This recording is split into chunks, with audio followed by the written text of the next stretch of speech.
Do you remember that people are trash? Yes. That's good. Because we still are. I can't forget it. We've been. And probably gonna continue to be. It's like very likely. Mm-hmm. More often than not. But specifically we're talking about classism. So if you don't know what classism is, it is as Gabe or Minister Mason sternly said, it is the order. Yes. It is the order of society that we follow. It is what we decide. Well, we don't decide. The people above us decide. The best way to keep us in line, essentially, to keep us in our stations, to keep us in our cars, to keep us in our classes. Yeah. They want us to be there, and they don't want us to go anywhere else. Yeah. Because it's the means to the end that is society still benefiting those at the top and continuously, like, dehumanizing those at the bottom. Yeah. So, yeah, it's just, like, really fun. I guess if we think about Marx, you know, as the one who's like, yes, down with capitalism, seize the means of production. He also said religion is the opiate of the masses. Indeed. And that's very much what, like, we see in, like, even just outside of religion, just, like, anything that puts us in a section kind of operates that way. It's the thing that keeps us complacent. It keeps us from rising up. Mm-hmm. So to distracted. Explain or elaborate, I got an article from the internet that was for smart people. It's called JSTOR. It's like where you go to college educated. Yeah. College what? Peer reviewed. That's the word I'm looking for. College what? College what? Peer reviewed articles. Yes. That's what it is. So I got an article for Anthropology Times. That's not what it was called, but it was Anthropology something. Yeah. Review, I think. And it was like all the thoughts on this subject, which today is classism. Yeah. So this is from that. So the article says, to explain and elaborate the social structure, reconcile the lower classes to their lot, and assist the rulers in repressing the people and prevent rebellion. That's what classism is. So we said that, but also smart people said that. So it means I'm smart. So we're backed up. Yeah. We got sources. You have to believe us. Exactly. So, I mean, there's lots of reasons that this exists, specifically because we live in for America, we live in a capitalistic society. Yes. People who have risen in the ranks, like lots of people like to act like there isn't classism here because there aren't classes, because you can at any time rise above. Move in them. Because the like original definition of classism is that like you're not supposed to leave your spaces. Yeah. You're supposed to stay in your spot. And the whole thing is that you stay there, and that's what maintains the order. Yeah. But we have the American dream. Yeah. We have the American dream that gives hope to the masses that we are oppressing and repressing and messing up just all around now. Yeah. But we have to give them hope. Yeah. Is what the rich people say. We have to give them something to believe in so that they're not so unhappy that they don't think that there's like, they don't have anything to lose. Yeah. We need to give them a little bit of something to lose so that when they keep going, they'll keep going to maintain that thing that they don't want to lose. Yeah. But they're still in a place low enough that they're suffering from, you know, higher rates of cancer, higher rates of illnesses, you know, violence in communities. Like we have like people fighting each other over things that everyone should have a right to home. Yeah. Food. Yeah. Fresh water. Like it's basically intentional is what I'm trying to argue, is that the whole thing's intentional. So they give us this idea, they dangle it in front of us, and we reach for it forever. Yeah. So we don't notice that we're drowning. Exactly. Yeah. Exactly. So we're trying to like get to a better place. We're all like, the lottery. Yeah. Work really hard. Your business takes off. Get famous on the internet by doing dumb stuff. You know, there's lots of things. Everyone wants to get there. They want to get to the place where we idolize our celebrities, our people who are rich. Yeah. You know, you have the Kardashians, you have all those folks that are like, everyone's like, oh my God, I wish I was them. I don't, but like other people feel that way. So the idea is that like we're supposed to feel like we can leave the class that we're in. So if we're in the lower class, if we're in the lower working class, we're in the working class, we're in the middle class, we're in the upper middle class, all of it is kind of set up so that we never reach the social elite, which is like the rich, the billionaires. Yeah. More money than any human should one own. So essentially, you get the idea that you think you can get out of it, and you never kind of do anything different. You don't improve the conditions you're in now, because you'll just leave it.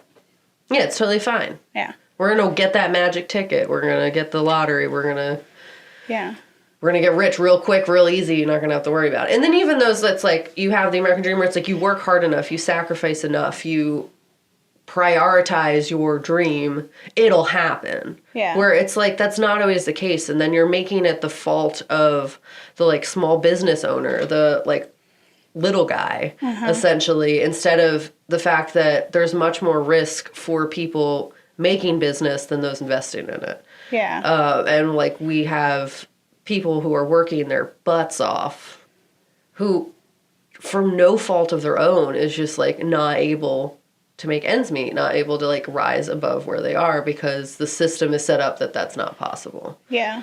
So essentially, all I'm saying is it's really intentional. The rich people don't want us to be with them. The only way you're going to get there is through like open doors in the back where it's like, oh, you know this person. It's all about who you know. Yeah. And if you don't know those people, you're not going to get there. And honestly, I don't know if you want it because it's gross. Yeah. Well, there's also the people who don't want to change the system because then when they get there, they want to have the same benefits. Like, they don't want to change it so that the rich have to pay their taxes. Because I don't want to pay my taxes when I'm rich. Like, I don't want to pay my taxes now, but I get why I have to because the schools have asbestos. And it's just like... But that's what the people are thinking. That's what I'm saying. It's like they don't even want to change the conditions they're in because it's temporary. And they want to bask in whatever it is they get when they inevitably become rich. Yeah. And all I'm saying is, I'm not trying to be a dream killer. Have your dreams. All I'm saying is do it smart. Like, have a backup plan for your backup plan. Like, have a side hustle for your dream. Yeah.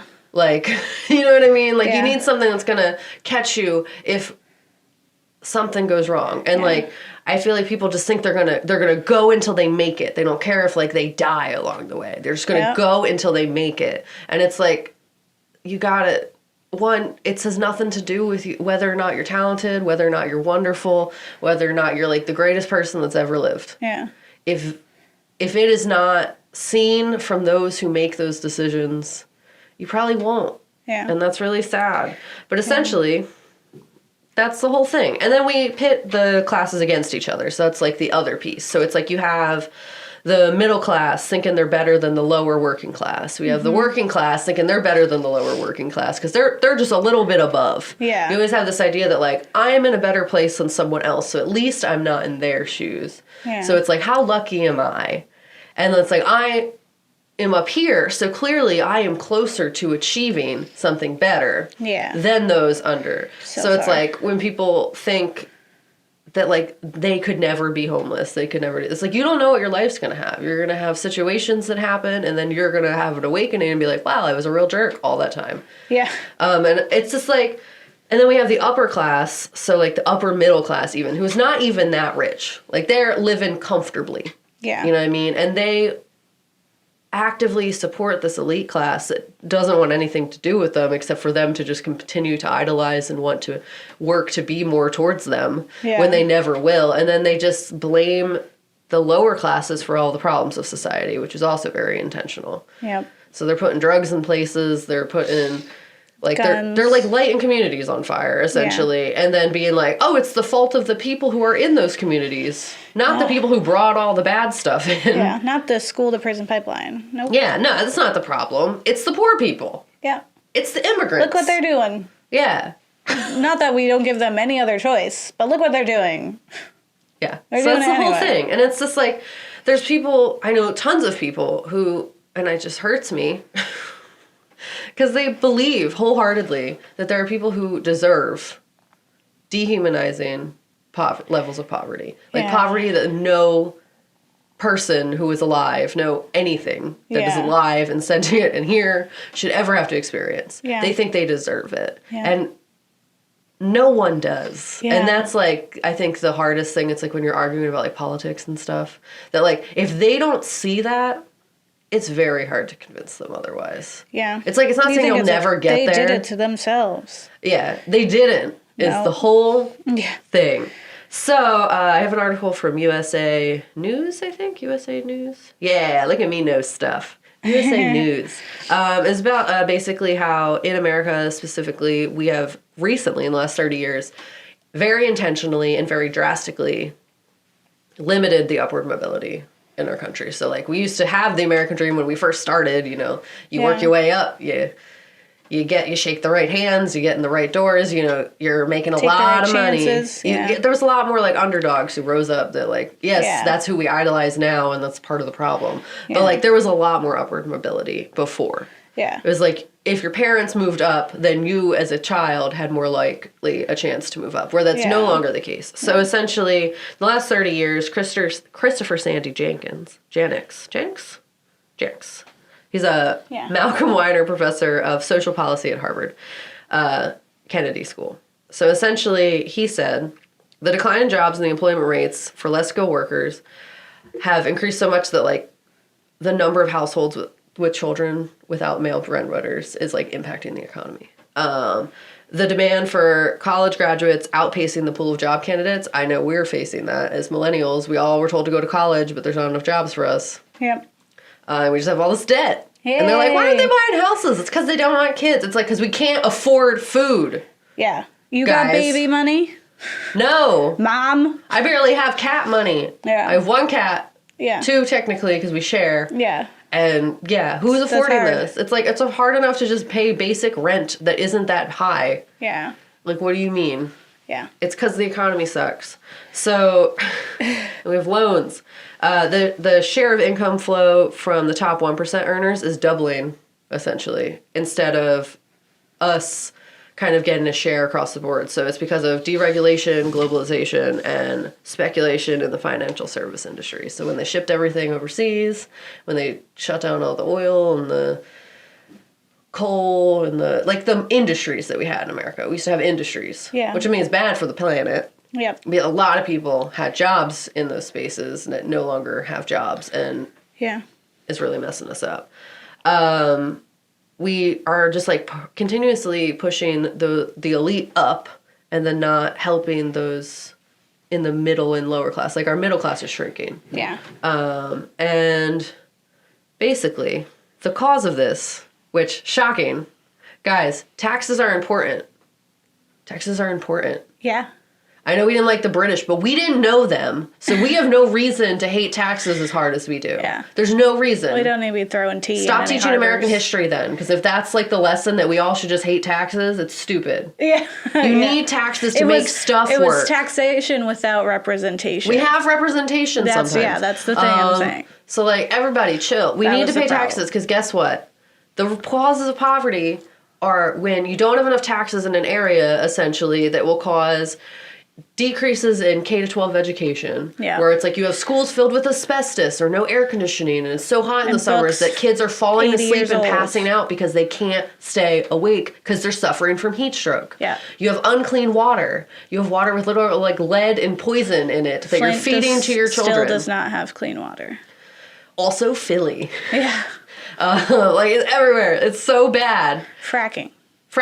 You have all this stuff. You have these things that you're not paying taxes to fix the problems that would solve our future, essentially. Yeah. You're worried about who you are now and not about 20 years from now because you're not going to be here 20 years from now is your thought, I guess. I don't know. Okay, boomer. But what I'm saying is that basically we have schools that are failing because there's not enough money in them. We don't have teachers who are getting paid enough to survive, so they're miserable. Yeah. And then we have like schools who are in areas of dense and high trauma and like poverty that are not getting the resources they need. And then you have areas that don't have jobs, and then you have food disparities because you have corner stores that can't afford to have vegetables and stuff in them. Yeah. And it's just like, it goes on and on. There's no grocery stores. There's all these things. And all these things lead to healthy, happy humans who would contribute to society. Yeah, and you're setting it up so that they can't. You're literally giving them none of the tools to do so and then blaming them for that. Yeah. When the problem is that the city or the state will give all this money to big companies to come in, not make them pay taxes for however many years. Then you have all the poor people paying taxes and all the middle class people paying taxes, but it's not enough to cover the expenses that are needed. And then everything goes to trash. And you're like, why? What happened here? We brought all those jobs. And it's like, no, if that rich person just paid taxes, maybe we could have started fixing these problems. So where I'm Or at, the fact that, like, we have a low, unemployment rate, but that's just because everyone has 3 jobs. Yes. To feed their one life instead of one job. So it's not really that we have low unemployment. It's just that we don't have a living wage. Yeah. So from that article, thank you for the lead-in. That was actually really perfect. In addition, 90% of American workers have seen their wages stall while the cost of living continue to rise. Mm-hmm. So 90%. That's a lot. Yeah. That's like all of it. Yep. That's like 10%'s okay. Yeah. The rest of them aren't. The whole country, 90% of that has not seen an increase in wages to match the rise in housing. Yeah. And then you're like, why aren't we buying houses? Yeah. Why aren't we affording life and doing okay? Yeah. What's wrong? Why aren't they contributing to the order? Yeah. So it's basically, they haven't adjusted the income since 1989. They haven't adjusted for inflation. Yes. So here we are. $15 an hour. Here we are, guys. All I'm saying is... There's a lot of campaigns thrown in here. There's classism across the board. It's in every country. It's in some capacity. You have different versions. You have different boxes that we try to put ourselves in as people, as Homo sapiens. It's a part of the pecking order. I get it. Yeah. But there are ways that you can do it that aren't as, dooming. Yeah. Like, you're setting your society up to fail.